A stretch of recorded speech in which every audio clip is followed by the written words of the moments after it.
नमस्कार दोस्तों। तो स्वागत है आपको हमारे इस यूट्यूब चैनल एग्री गाइडेंस पे। तो आज हम बात करेंगे हमारे एक स्टूडेंट से जिनका बीसीईसी बैच 22-23 में रैंक रहा है यूआर थर्ड। और उनसे जानने का प्रयास करेंगे कि वे किस प्रकार अपनी तैयारी किए हैं और यहाँ आए हैं। उनका क्या रूटीन रहा है, सेल्फ स्टडी रहा है या फिर कोचिंग से किए हैं या खुद से किए हैं। तो काफ़ी कुछ जानने को मौका मिलेगा। तो बने रहिए हमारे इस यूट्यूब वीडियो में अंत तक। तो चलिए बात करते हैं। तो सबसे पहले तो आप अपना नाम बताइए और आप अपना इंट्रो कितना रैंक रहा है ये। मेरा नाम शिल्पा है और मैंने बीसीईसी 2022 में थर्ड रैंक लाई थी और मैं वेस्ट चंपारण बेतिया से हूँ। तो आपने तैयारी के दौरान आपने सेल्फ स्टडी किया या कोचिंग की थी? मैंने सेल्फ स्टडी की थी क्योंकि जब मैं 11th में थी तो कोविड था। पर फिर भी मैंने सीनियर्स के गाइडलाइन में मैं रही थी। मैंने एक ऑनलाइन प्लेटफॉर्म को ज्वाइन किया था जो बीसीईसी करके चैनल था। उसमें मेरे एक सर थे जो सीनियर थे, अभिषेक सर, उन्होंने मेरा काफ़ी सपोर्ट किया था। और मैंने वहीं से मतलब थोड़े दिनों के लिए ही तैयारी की थी, ज़्यादा दिन का नहीं था वो, क्योंकि कोविड था उस टाइम पे। तो आप किस सब्जेक्ट ग्रुप से थी, पीसीबी या सीबीए? सीबीए। और सीबीए के अनुसार अगर हम सब्जेक्ट का बात करें तो किसको कितना ज़्यादा वेटेज देंगे और किसको कम? अगर आप सीबीए ग्रुप से हैं तो आपको सबसे ज़्यादा जो है वो एग्रीकल्चर पे ध्यान देना चाहिए, then bio and then chemistry. और आपने जैसे एग्ज़ाम में कितना क्वेश्चन अटेम्प्ट किया था अगर सब्जेक्ट वाइज बात करें तो? देखिए, एग्ज़ाम में अगर आप जा रहे हैं तो सबसे इम्पॉर्टेंट चीज़ है कि आप निगेटिव मार्किंग ना करें, क्योंकि ये एग्ज़ाम अगर आपने निगेटिव मार्किंग किया तो बहुत दिक्कत आ जाएगी। तो मैंने एग्रीकल्चर में जो था वो 72 किया था, देन मैंने बायो में 67 किया था और मैंने केमिस्ट्री में 26 किया था। पर मैंने इस बात का ध्यान रखा था कि मैं निगेटिव मार्किंग ना करूँ, तो मैंने बहुत मिनिमम निगेटिव मार्किंग किया था। इसी वजह और लगभग अगर सेल्फ स्टडी का बात करें तो कितना घंटे एक स्टूडेंट को पढ़ना चाहिए कि तैयारी अच्छे से हो जाए? देखिए, स्टडी का कोई टाइम नहीं होता, पर आपको रेगुलरिटी मेंटेन करके चलनी चाहिए। Consistency is very important. तो आप लगभग 5-6 घंटे भी रोज़ पढ़ेंगे तो आप अच्छा रैंक ला सकते हैं। तो अगर हम बात करें कि यहाँ आने के बाद, तो यहाँ आने के बाद आपको क्या मतलब एक्सपीरियंस हुआ या मतलब ऐसा लगा जो नहीं, कैसा मतलब अच्छा जगह आए हैं या ख़राब जगह आ गए हैं या कॉलेज कैसा है इसके बारे में? नहीं, कॉलेज काफ़ी अच्छा है, यहाँ की फैकल्टी बहुत अच्छी है और आपको पढ़ाई से रिलेटेड कोई प्रॉब्लम्स नहीं होगी। यहाँ पे प्रैक्टिकल्स भी बहुत अच्छे तरीके से होती हैं और सीनियर्स भी काफ़ी सपोर्टिव हैं यहाँ पे, तो ऐसी कोई दिक्कत नहीं आएगी अगर आप इस कॉलेज में आते हैं तो। अच्छा, एक स्टूडेंट को अगर तैयारी करने के लिए बीसीसी का एग्ज़ाम दे तो उसको किस किस बुक को फॉलो करना चाहिए? आप किसी भी बुक को फॉलो ना करें, सिर्फ एनसीईआरटी को फॉलो करें इन केमिस्ट्री और बायोलॉजी में। और एग्रीकल्चर की मैं बात करूं तो सबसे पहले आप अपनी बुक को कवर करें, जो आपको बिहार बोर्ड के द्वारा प्रोवाइड की जाती है उस बुक को फॉलो करें। उस बुक को आप पहले पढ़ें और उस बुक के पढ़ने के बाद उस टॉपिक से रिलेटेड एक बुक आती है नीमराज सुंडा की, जो कि आपको ऑनलाइन प्लेटफॉर्म पे मिल सकती है। अगर जो हिंदी मीडियम के स्टूडेंट हैं उनके लिए हिंदी में अवेलेबल है और जो इंग्लिश मीडियम के स्टूडेंट हैं उनको इंग्लिश में अवेलेबल है। तो आप अपने अकॉर्डिंग चूज़ कर सकते हैं आपको जो बुक चाहिए। तो आप पहले अपने बुक को पढ़ें और उस टॉपिक के रिलेटेड आप नीमराज सुंडा को पढ़ें। वरना आप नीमराज सुंडा को पूरा प्लीज़ ना पढ़ें, क्योंकि उसमें बहुत एक्स्ट्रा चीज़ भी दी हुई है, जैसे कि नेमेटोलॉजी। वो चीज़ आप में आपके एग्ज़ाम में नहीं आती है। अगर आप टोटल पढ़ते हैं तो ये आपका टाइम वेस्ट ही है। तो पूरा बुक को कवर करने की कोशिश ना करें। जो आपकी बुक में सिलेबस दिया है वही चीज़ आप नीमराज सुंडा में भी पढ़ें, मैं यही कहूँगी। और अगर स्टूडेंट अगर ये जानना चाहे कि यहाँ आने के लिए उनको लगभग कितना कट ऑफ किया जाता है, क्या कितना अटेम्प्ट करें, इसके बारे में ताकि कुछ अच्छा सा गाइडेंस मिल सके। कट ऑफ यही कहेंगे कि बिहार एग्रीकल्चरल यूनिवर्सिटी में आने के लिए आपको यूआर 25 के अंदर रहेंगे तो आप यहाँ पे आ सकते हैं। तो आप सबसे इम्पॉर्टेंट चीज़ ध्यान दें कि निगेटिव मार्किंग ना करें, क्योंकि एक क्वेश्चन जो है वो 4 नंबर का आता है, और अगर आप एक क्वेश्चन गलत करते हैं तो सही में से भी 1 नंबर कट जाता है।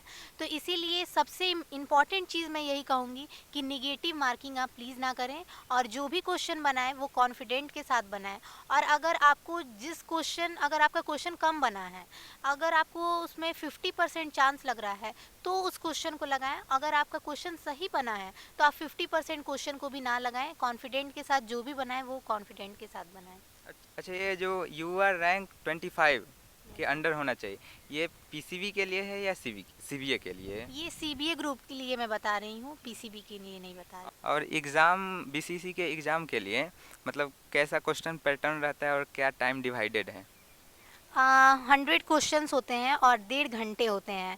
तो मैं यही सजेस्ट करूँगी कि आप ना घर पे अच्छे से प्रैक्टिस कर लीजिए क्वेश्चन का, तब आप जाएं एग्ज़ाम देने, क्योंकि वहाँ पे बहुत कम टाइम होता है और प्रेशर भी होता है, एग्ज़ाम प्रेशर, कि वहाँ पे जाएंगे तो आदमी को क्वेश्चन याद नहीं आता है, कि आता हुआ भी आंसर आप नहीं दे पाते। इसीलिए आप घर पे काफ़ी अच्छे से तैयारी कर लें, देन आप जाएं वहाँ पे एग्ज़ाम देने। अच्छा, वो जो 100 क्वेश्चन होता है पूरे सब्जेक्ट से होता है या अलग अलग सब्जेक्ट का एक एक 100 क्वेश्चन होता है? अलग अलग का होता है, क्योंकि बायोलॉजी का 100, देन एग्रीकल्चर का 100, एंड देन केमिस्ट्री का 100। और सबके लिए टाइम?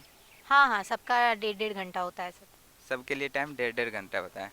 और उसके बाद हम ये पूछना चाहेंगे कि आपका जर्नी क्या रहा है यहाँ तक आने में, ताकि बीसीसी के एग्ज़ाम आप दे और यहाँ आए, क्या गाइडेंस ले छात्र जो हमारे तैयारी करने वाले हैं, उसके बारे में भी कुछ बता दीजिए। मेरी जर्नी यही थी कि मैंने सेल्फ स्टडी किया था। मैंने कोई कोचिंग्स तो नहीं ली थी, पर यूट्यूब मेरा मेन सोर्स था।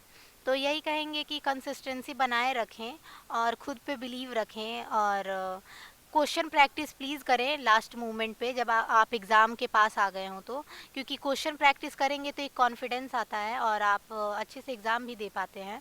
और एनसीईआरटी बुक को मेनली फॉलो करें, और यही। आप 11-12 अच्छे से प्रिपेयर करें, क्योंकि यहाँ पे आने के बाद आपको सारी चीज़ें वहीं पढ़नी होती है फर्स्ट एंड सेकंड सेमेस्टर में। आप मानिए तो ये एक तरह का रिवीजन होगा। इसीलिए मैं कहूँगी कि 11-12 अच्छे से पढ़िए और फिर एंट्रेंस एग्ज़ाम दीजिए। उससे आपकी बोर्ड भी निकल जाएगी, एंट्रेंस भी निकल जाएगा, और आपका सेमेस्टर भी यहाँ आने के बाद अच्छे से चला जाएगा। एग्रीकल्चर वाले स्टूडेंट को यही सजेस्ट करना चाहूँगी कि आप जो है 11th और 12th के बुक को काफ़ी अच्छे से पढ़ें, और अपने प्रिपरेशन जर्नी में उसको बहुत अच्छे से एकदम बढ़िया से पढ़ें, क्योंकि यहाँ आने के बाद आपको 8 सेमेस्टर वही सारी चीज़ें पढ़नी है। बस यहाँ अंतर यही होता है कि एलेबोरेट करके थोड़ा पढ़ाया जाता है, बट आपका बेसिक्स अगर क्लियर होगा तो आपको कोई दिक्कत नहीं आएगी। और अगर हिंदी मीडियम के जो स्टूडेंट हैं उन्हें बस इतना ही करना होगा कि वो हिंदी टू इंग्लिश में ट्रांसफ़र होंगे, बाकी कोई दिक्कत नहीं होगी। तो इसीलिए आप अपने 11th और 12th को बहुत अच्छे से बेसिक्स क्लियर करें, क्योंकि आपको आने के बाद सारी चीज़ें वही पढ़नी है, तो आपको कोई दिक्कत नहीं होगी फिर।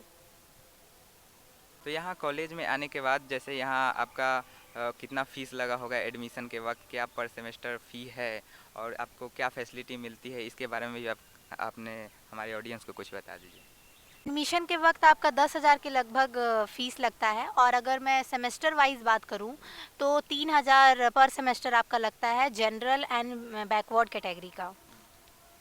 और जैसे यहाँ क्या फैसिलिटी मिलती है स्टूडेंट को, क्या मतलब मेस में है, एम्बुलेंस है या फिर क्या है, हॉस्टल के अंदर या बाहर, क्या मतलब सिक्योरिटी को लेके क्या इशू है, ये सब के बारे में कुछ बताइए। यहाँ पे सिक्योरिटी बहुत अच्छी है। मैं जैसे कि फ़र्स्ट ईयर वाले सुजाता गर्ल्स हॉस्टल में रहते हैं, और यहाँ पे कोई दिक्कत नहीं होती है, गार्ड हमेशा चौबीसों घंटे रहते हैं। और गर्ल्स के लिए काफ़ी अच्छा है सिक्योरिटी, क्योंकि शाम में 7 बजे के बाद आप इधर उधर नहीं जा सकते हैं, आपको 7 बजे से पहले ही अंदर एंट्री ले लेना होता है। तो सिक्योरिटी के मामले में कोई दिक्कत नहीं है। और यहाँ ये जो फैसिलिटी मिलती है स्टूडेंट को, मतलब खाना खुद बनाना पड़ता है, मेस है या फिर उसके बारे में भी कुछ बता दीजिए। नहीं, खाना खुद नहीं बनाना होता है, मेस है यहाँ पे, और कोई दिक्कत नहीं होती है। एक रूम में 3 बच्चियाँ रहती हैं, और एक टेबल, एक बेड और एक चेयर आपको मिलता है। तो यहाँ के क्लास का टाइमिंग का क्या शेड्यूल है, मतलब प्रैक्टिकल का क्या शेड्यूल है, कितना से कितना बजे तक होता है या फिर क्लास का थ्योरी? क्लासेस जो होती है वो 9:30 से स्टार्ट होती हैं। बीच में आपको ब्रेक मिलता है 1:30 बजे के करीब और 2:30 बजे तक होता है। और फिर उसके बाद क्लासेस स्टार्ट होती हैं तो 5:30 तक चलता है। प्रैक्टिकल जो है रेगुलर बेसिस पे होती हैं। यहाँ पे प्रैक्टिकल में कोई दिक्कत नहीं है, तो पढ़ाई के साथ आपको प्रैक्टिकल भी मिलता है। तो अंत में आने वाले स्टूडेंट को आप कुछ अपना सजेशन देना चाहेंगी क्या, मतलब आपके मन में अगर कुछ हो तो वो बताइए। मैं यही सजेशन देना चाहूँगी कि अगर आप एग्ज़ाम जब देने जा रहे हैं बीसीईसी का, तो वहाँ पे सबसे इम्पॉर्टेंट चीज़ की ध्यान दीजिएगा, निगेटिव मार्किंग मत कीजिएगा। अगर आप निगेटिव मार्किंग करते हैं तो प्रॉब्लम हो सकती है कि आपका एडमिशन नहीं होगा शायद। तो इसीलिए निगेटिव मार्किंग आप ना करें और जो भी क्वेश्चन बनाएं वो एकदम सही बनाएं, एक्यूरेट बनाएं। कम और ज़्यादा से कोई मतलब नहीं है। आपको इस बात पे कॉन्फिडेंट होना चाहिए कि मैं जो भी बना रहा हूँ या बना रही हूँ वो सही बना रही हूँ, और निगेटिव मार्किंग बिल्कुल ना करें। और जो हिंदी मीडियम के स्टूडेंट हैं, मैं उन्हें यही बोलना चाहूँगी कि आप अभी से ही अपने इंग्लिश पे बहुत कमांड करें। आप वर्ड मीनिंग्स को अच्छे से देखें ताकि आप यहाँ आने के बाद आपको कोई प्रॉब्लम ना हो। वैसे तो नहीं होगा क्योंकि यहाँ पे फैकल्टी बहुत सपोर्टिव है। तो इसीलिए मैं हिंदी मीडियम को यही बोलना चाहूँगी कि आप थोड़े वर्ड पावर पे ध्यान दें अभी से ही, ताकि आपको आने वाले समय में कोई दिक्कत ना हो।